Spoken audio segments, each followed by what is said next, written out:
রূপসী মাইয়ারে তোর কলসির ভেতর কি খাঁটি গরুর দুধ বেচতে এনেছি। দে না একটু খাই, দামটা আগে চাই, আর দে না একটু খাই।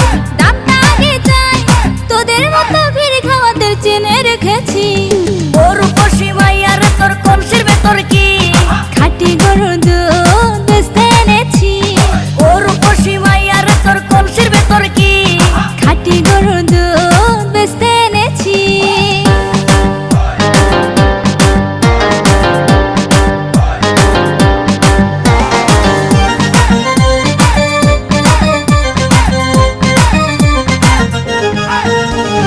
তোর দুধেতে আছে পানি, আমি কিন্তু সবই জানি। না খাওয়ালে জানবে সবাই তোর দুধেতে কোনো স্বাদ নাই।